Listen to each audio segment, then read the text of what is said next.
The AUKUS deal has created rifts in the geopolitical order ever since it was announced. The trilateral pact between US, UK and Australia was supposed to build new alliances, make more allies, but has done the exact opposite. The French are furious over the deal.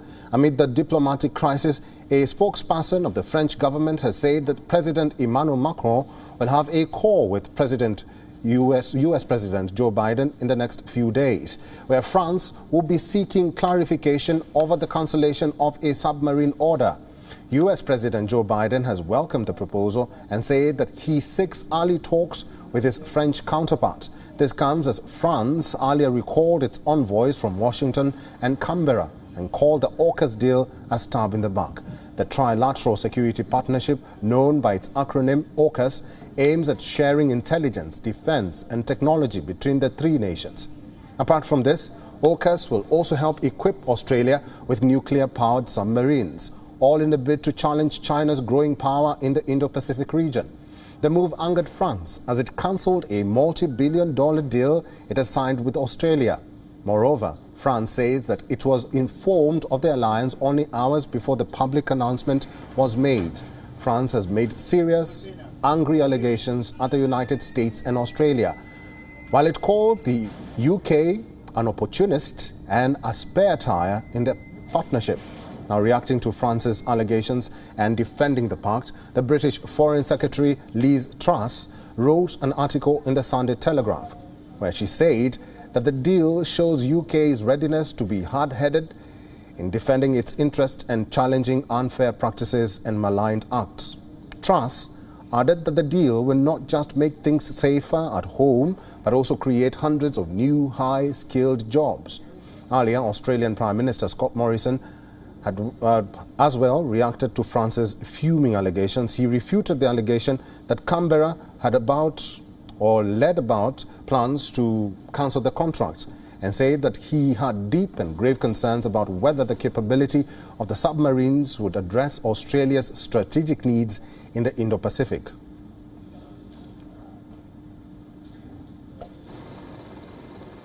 They would have had every reason to know that we have deep and grave concerns that the capability being delivered by the attack class submarine was not going to meet our strategic interests, and we had made very clear that we would be making a decision based on our strategic national interest.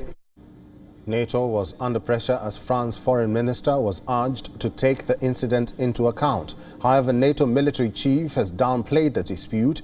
It says that the tensions between the two nations will not have an impact on military cooperation within the group. The aim of this trilateral pact is to counter China's growing influence in the Indo-Pacific. But there's another thing. There is already a setup in place, the Quad, aimed to contain China. Sources say that the AUKUS deal will benefit India as it is an ally of all three countries that are part of the AUKUS and also a party to the Quad. India will have less to worry on the maritime front with a nuclear-armed Australia and can focus more on China's territorial assertions. The Quad grouping will hold its first in-person meeting in Washington next week, for which Prime Minister Narendra Modi will be visiting the United States.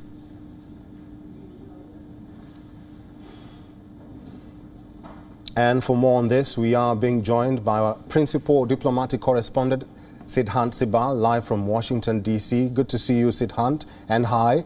There is worry in some quarters that with the formation of AUKUS, the importance of Quad will be diminished in the region. Will this likely be of interest at the upcoming summit?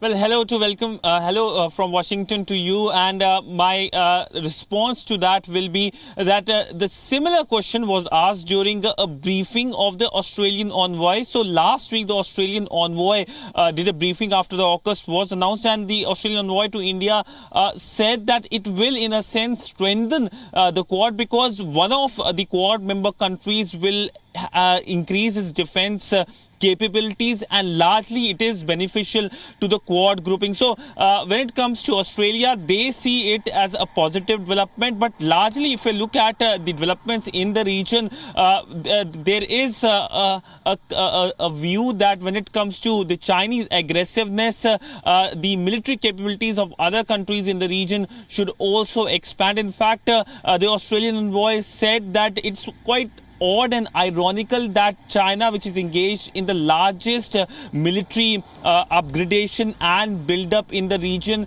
has been pointing to other countries for they increasing their capabilities. Remember, Chinese were strongly miffed with the development, but of course we know that France is also not very happy. So what basically AUKUS development can do is perhaps impact on the trilateral between India, Australia and France. Now, this trilateral is something that has been in works for a good number of months now. In fact, it emerged last year at the foreign secretary level, and since then it has been upgraded at the foreign ministers level. Now, this meeting, this trilateral meeting at the leaders level, was being planned on the sidelines of the G20 summit that will take place in Italy next month. But now, of course, there are doubts given the fact France is miffed with the Australians over keeping the entire development not very public in terms of not engaging them. Remember, Australians had engaged with New Delhi at the highest level when it comes to the announcement on AUKUS. In fact, the Prime Minister of Australia had spoken to the Indian Prime Minister, and the Australian Defence and Foreign Minister had also spoken to their counterparts in India. But largely, Quad is something that everyone is right now waiting for, at least here in Washington, because this is the first in-person Quad meeting and a lot of outcomes are expected. What significance will the upcoming summit play in ensuring stability and prosperity in the Indo-Pacific region and even strengthening the relationship between India and the US? And I believe that also China will be part of this discussion. How significant will China be in this summit? Well, China undoubtedly will be the top focus areas, because all four countries of the Quad have been impacted by Chinese aggressiveness. We have seen the aggressive actions when it comes to trade with Australians. With India, we know the border issue at the line of actual control. With the Japanese, the Senkaku Islands. But when it comes to China, China is a worry for many countries in the region, whether they are part of the Quad or whether they are not part of the Quad. We know when it comes to ASEAN, their issues with China. But in this Quad meeting, remember, other than China, focus will be on the convergences. We know that the Quad member countries have been saying that the grouping is largely a diplomatic initiative, but China, of course, is worried about it. The Chinese foreign minister recently said that it's an Asian NATO. Now, that has been dismissed by the Quad member countries. The Indian External Affairs, Dr. S. Jaishankar, recently dismissed it, saying that this is a Cold War mentality and this is an initiative that talks about how these countries can work on their commonalities. Their big focus, of course, is the COVID pandemic. We know that the first virtual Quad meeting happened on 12th of March, and the key outcome was the Quad COVID vaccine initiative.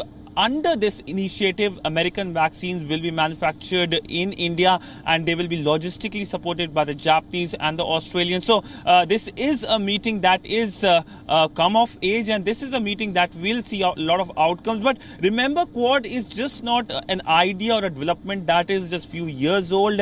It is more than a decade old idea. This emerged after the 2004 tsunami, and after then we know that the Quad member countries have been engaging off and on. There have been half-baked attempts, but now there is a formalization this year under American leadership. Live from Washington, D.C., Siddhant Sibal, thank you.